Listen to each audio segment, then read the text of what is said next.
Donc l'objectif de cette vidéo, ça va être de résoudre cet exercice. On vous demande dans l'exercice d'orienter le circuit en indiquant les flèches d'intensité dans chaque branche et les flèches de tension entre les bornes de chaque dipôle. Et enfin, on vous demande de nommer de manière cohérente chacune des grandeurs représentées. Donc on va utiliser la méthode que vous avez vue dans votre leçon. On va donc d'abord commencer par reproduire le circuit sur une feuille. Et puis, donc, ce qu'on vous dit dans la méthode, c'est de commencer par repérer le générateur. Alors, de quoi est composé le circuit? On a une pile, un moteur et deux lampes. Quel est le dipôle qui joue le rôle de générateur? C'est la pile. On va la repérer tout de suite, ici. Voilà le symbole de la pile. Et je vais repérer, pourquoi pas, ces pôles. Alors, les pôles d'une pile, il y en a deux. C'est un dipôle, plus, moins. Et on leur donne tout souvent à ces pôles les noms de P et N, P pour positif et N pour négatif. Voilà la pile. Alors pourquoi on commence par la pile? Parce que la pile va orienter le circuit pour l'intensité. Vous savez que c'est le générateur qui va fabriquer l'intensité. Ici, c'est la pile. L'intensité sort du pôle plus, on va l'appeler l'intensité I, et revient par le pôle moins, on va l'appeler l'intensité I. Alors, on va parcourir avec l'intensité le circuit.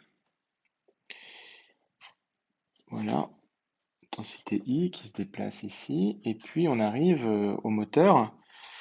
Alors, je vous rappelle que l'intensité dans une branche est la même partout. Donc, l'intensité I est la même avant et après le moteur, hein. On ne dit, le moteur utilise l'énergie du générateur, mais pas l'intensité.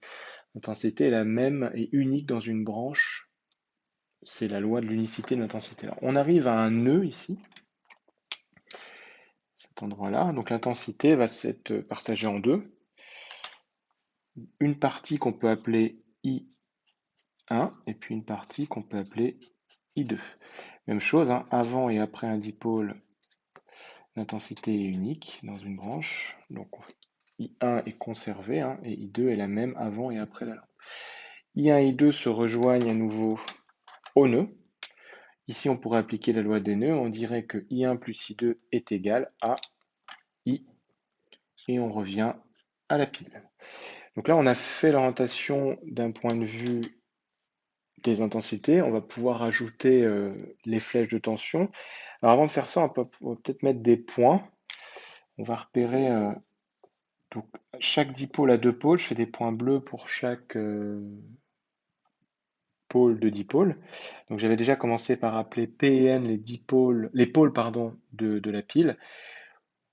Les suivants, je vais prendre l'ordre de l'alphabet A, B, C, D et E. Alors, je vais maintenant rajouter les flèches de tension. Pour dessiner les flèches de tension, je dois respecter les conventions. Il y a deux conventions, convention générateur et convention récepteur, qu'il faut connaître par cœur. Convention générateur, flèche de tension et d'intensité dans le même sens. Convention récepteur, flèche de tension et d'intensité dans des sens opposés. Donc à chaque dipôle, on va se poser les mêmes questions. Est-ce que c'est un générateur ou est-ce que c'est un récepteur? Ensuite, on va dessiner la flèche dans le bon sens et ensuite on va nommer la flèche. Alors, on va commencer par le dipôle de gauche, ce dipôle-là qui est une pile. Une pile, c'est un générateur. Convention générateur, on va dessiner la flèche de tension à côté du fil. Et cette flèche va être orientée dans le même sens que l'intensité. Vous voyez, hein, la flèche de tension et la flèche d'intensité sont dans des sens identiques. Une tension, ça s'appelle avec la lettre U. Et on va donc nommer la tension avec les lettres du circuit, avec les pôles. Alors, pour nommer une tension, la pointe de la flèche, c'est la première lettre. Donc ici, la pointe de la flèche pointe vers la lettre P, donc c'est U, P. Et puis la base de la flèche, le départ de la flèche, c'est N, donc c'est U, P, N. Voilà notre premier dipôle. On voit bien, hein, si j'enlève, on reconnaît bien la convention générateur, hein, flèche de tension et d'intensité dans des sens identiques. Alors on continue à parcourir notre circuit, on va faire dipôle après dipôle. Ici j'ai un moteur convertit l'énergie électrique du générateur en énergie mécanique, hein, il fait bouger des choses, un moteur, vous avez ça dans la machine à laver par exemple. Donc c'est bien un récepteur électrique, donc je vais dessiner la flèche de tension dans un sens opposé à la flèche d'intensité. La pointe de la flèche va porter, non, pardon, donc on va l'appeler U comme tension, et puis la première lettre va être la pointe de la flèche, donc ici j'ai la tension UA et la base UAB. Il me reste deux dipôles à faire, les deux lampes.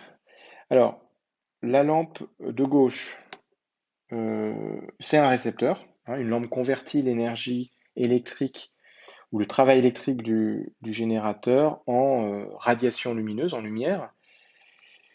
Donc je fais la flèche de tension et d'intensité dans le sens contraire et je vais nommer mes flèches de tension. Donc la flèche de tension, la pointe de la flèche, c'est la première lettre, U, B, C.